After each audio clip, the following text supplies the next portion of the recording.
मेरे जूते के फीते बांध देंगी? समा, समा। हाँ माँ, मैं तैयार हूँ। चलो वेद, बस आ गई।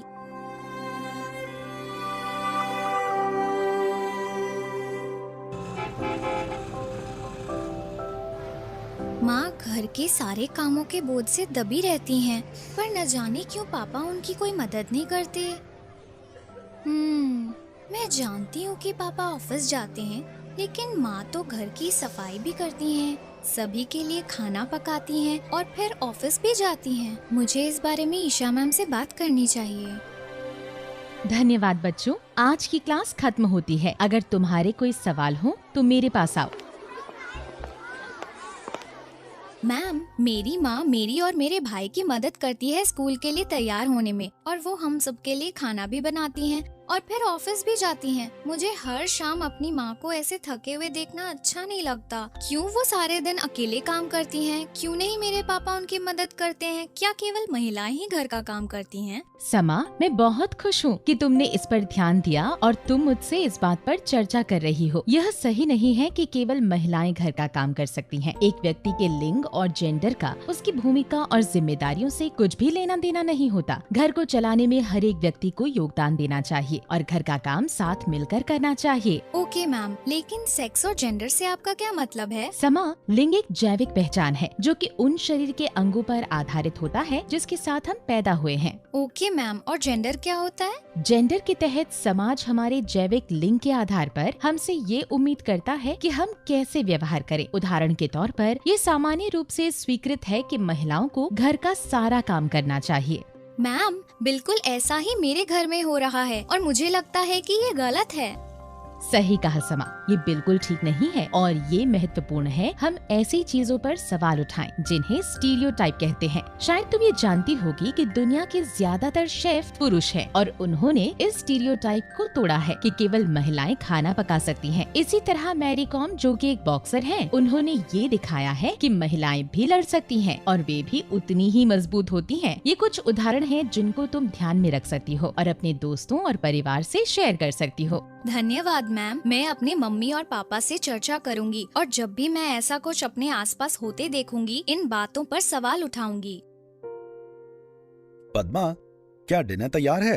और मैं सोच रहा था कि तुम हम सबके लिए कुछ खाना बना लो ताकि हम ट्रेन में भूखे ना रहें।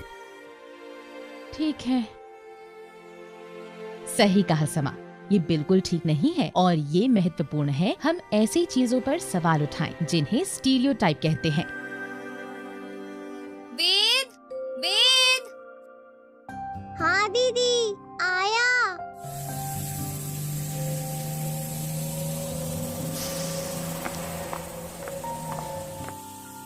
पापा, क्या मैं आपसे कुछ पूछ सकती हूँ? बिल्कुल समा, बोलो क्या बात है? आप माँ की घर के कामों में मदद क्यों नहीं करते? मैं दिन भर ऑफिस में काम करता हूँ और जब वापस आता हूँ तो थका होता हूँ। तब मैं टीवी देखना और आराम करना पसंद करता हूँ। लेकिन माँ भी तो ऑफिस जाती हैं, पर तब भी वो घर वापस आकर खाना बनाती हैं और घर साफ करती हैं और अन्य घरेलू काम करती हैं। समा, तुमसे ये सब बातें किसने कही?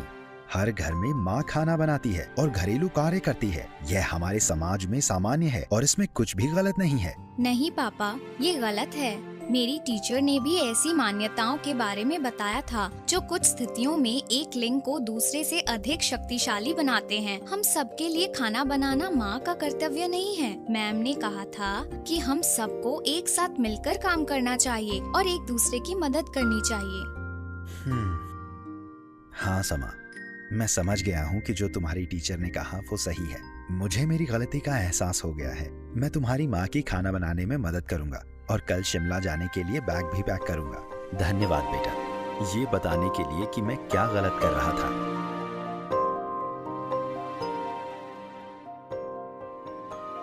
ये केवल एक उदाहरण है उसके घर का, जहाँ सभी लिंग के लोगों के साथ समान व्यवहार नहीं होता है। इसलिए रूढ़ियों को संबोधित करना और इनके बारे में बात करना जरूरी है। जैसे मैंने अपने घर में इस समस्या के बारे में की, वैसे हर किसी को करनी चाहिए।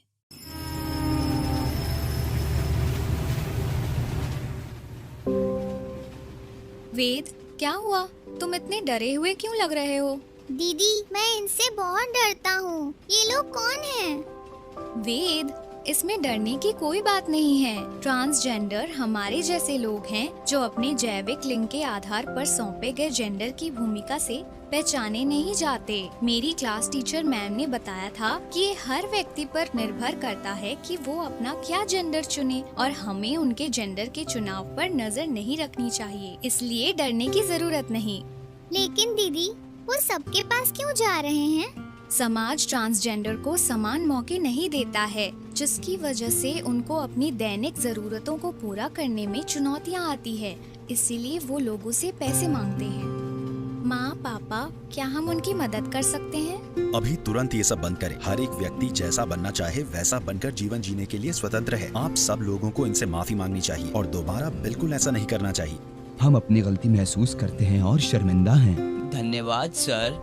अब समय है कि लोग ये समझें कि हमारा जेंडर या जीवन जीने का चुनाव हमें कमजोर नहीं बनाता और इस आधार पर हमारे साथ भेदभाव नहीं किया जाना चाहिए। वो सही कह रहे हैं। हमें सभी इंसानों का सम्मान करना सीखना चाहिए और लोग जैसे भी हैं उनको स्वीकार करना चाहिए। हर एक परिवार एवं समाज में लिंग समानता अति आवश्यक है। बच्चे के अभिभावक उनके पहले रोल मॉडल होते हैं। यह महत्वपूर्ण है कि माँ बाप घर के कार्यों को साथ मिलकर करें और अपने बच्चों से उनके उम्र के अनुकूल लिंग आधारित मुद्दों के बारे में बात करें, ताकि वो और ज्यादा जानकार, लिंग उत्तरदायी और सम्मानजनक बने। लिंग, जेंडर, जाति, धर्म, सामाजिक, आर्थिक या शैक्षणिक स्तर से परे सभी के बीच में आपसी सम्मान होना चाहिए। ये महत्वपूर्ण मूल्य लैंगिक समता आधारित समाज के निर्माण की मजबूत नींव बनाते हैं।